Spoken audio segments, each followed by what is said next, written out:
Now, how did you get into figure skating? So I was here actually in Boca on a family vacation. I want to say it was like Passover.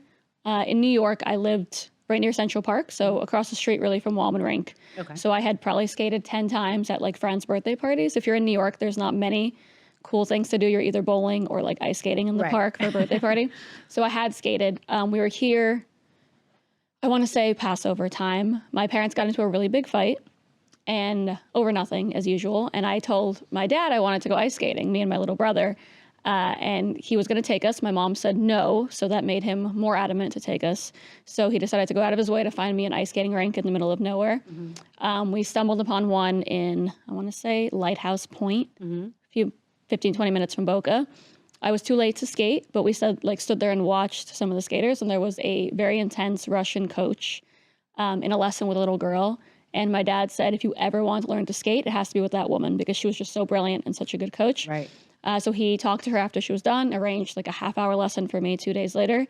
That night I told my parents I wanted to go to the Olympics, and that was it. Oh, no way. How old were you then? Almost 10, 9.5. Wow. We went back to New York, and my parents thought that I'd forgotten all about it. Meanwhile, I was like YouTubing figure skating every single night and dreaming of this coach.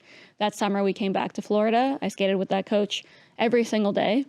I was really late to be a figure skater. Most people start at like 3 or 4. Yeah. So she kind of told me you have to like prove yourself and catch up to everyone your age.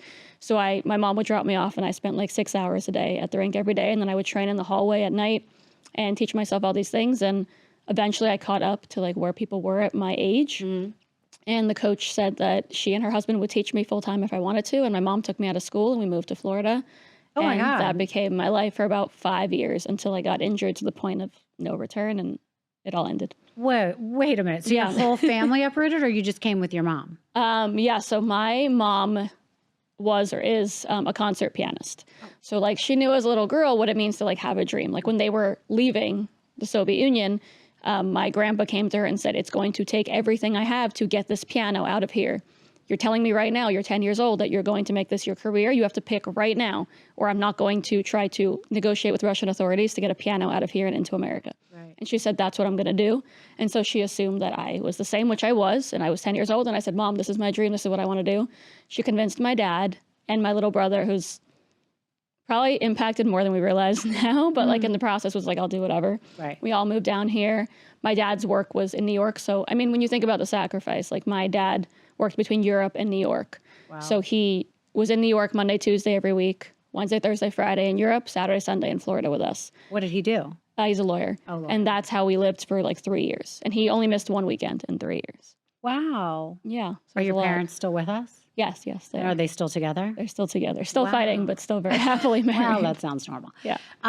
So what was that like, though, training at that level? And you said you had to end because of injuries? Yeah, so I was very much plagued by injuries my entire young skating career. I think it's A, because I'm a crazy person and I would like skate through pain, and B, because I was overdoing it to try to catch up to everyone my age, because I obviously knew that I was behind, but also my very intense Russian coaches reminded me every day that I am too fat and too tall and too old and too all these things they do, which they think motivates you, which did. So I had a broken femur at one point, which I skated on for 4 months. I broke probably every toe. I had a skate to the head, a few concussions. I fractured my tailbone, I think twice. I broke my hand once on a fall. And I came back from all of that. Some of it I actually skated through. Wow. And then I tore my ankle when I was almost 16. Tore 3 ligaments, 2 tendons, my Achilles snapped, everything snapped. Wow. And I was like, yeah, that's it. So, and then did you ever struggle as a young girl with any eating disorders because of them telling you were fat? I didn't through the skating. And then after skating, I moved back to New York and my life kind of changed very quickly. So I was still homeschooled. I had no friends. I had a cast on my leg for nearly a year. Oh. So I was 16 years old and in a really, really dark spot. And somehow around the same time, I got discovered by a photographer. It's signed by Wilhelmina Models. Oh, and right. I forgot about that whole story. Right. And that's where it was like, hey, you're really fat. You should fix that. So I never really had an eating disorder. But yeah, like they did tell me to eat tissues and things like that. Right. But you weren't fat at all. I don't think so. Oh, my gosh. So wait. So hold on. Ending that career for you, I mean, I can't even imagine. That must have felt like a part of your identity disappearing. How did you make that decision? I mean, it sounds like it was made for you if you physically couldn't I did. do it. I actually kept trying to skate. I really, really did. When I got my cast off, I would like sneak out at night and try to train. And my mom was like, this is like, you're going to hurt yourself. And I did. It like refractured. The only reason I didn't have surgery was because they said if we stitch this up, you could never skate again because the scar would be too thick to like fit in your skate, among other things. So I didn't have surgery. But I mean, everything in my ankle was destroyed. They told me I would never skate. It's also the leg that like I land my jumps on. So it was never going to happen. Right. And as dramatic as it sounds, it is the worst thing to ever happen to me and probably will always be the worst thing to ever happen to me. I know people go through much worse, but like that broke me in a way that nothing will ever break me again. You mean feeling like you could not achieve your dream? Yeah, of like to the Olympics. Everything I do now, like everyone's like, why are you so driven? Why this? And it's like, it's solely to distract myself of my dream being taken away from me when I was 16. That's it. Oh, Elizabeth. Yeah. Wow. Yeah. So, all right, when you were discovered by Wilhelmina, did you feel like, oh, I've always wanted to be a model? Or, by the way, your body must have been so fit from doing all that ice skating. So it actually was. So imagine skating like 10 hours a day when you're like a little girl who's supposed to go through puberty and all these things. So you're basically, our job as figure skaters, probably gymnasts too, is to stop puberty. So not only are my Russian coaches giving me some kind of pills behind the scenes to like stop me from growing, among other things, but your body like physically can't grow because I'm literally skating 10 hours a day. Right. We would jump rope for an hour straight solely to try, because apparently it would do so much damage on your knees, you wouldn't grow. That's what our coaches said. Grow, So- meaning they didn't want you to get bigger, taller. Yeah. Okay. Growing anyway, actually. Yeah. So after my skating stopped, my body decided to like catch up. So I'm 16 years old and I gain like 50 pounds. I grow like 7 inches. I get boobs and a butt and like all these things that like I never wanted and never thought about. Right. But at the same time, before the skating, I had been bullied a lot for being like an ugly, awkward kid.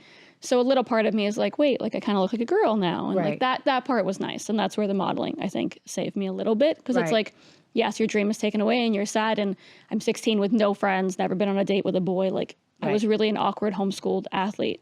And all of a sudden, like I'm a model. So where were you discovered? My mom was walking our dog, which she found here in Boca on the street. It was a tiny teacup Pomeranian. Oh my God. She was walking this dog in Central Park, and a photographer had a photo shoot and said that their dog had canceled and asked to borrow the dog. And I guess in New York, dogs have bank accounts and things. Okay. So they were like, how do we pay you back? And my mom was like, our dog is not a model. We don't have a bank account. My daughter's really depressed. Would you do like a quick photo shoot with my daughter?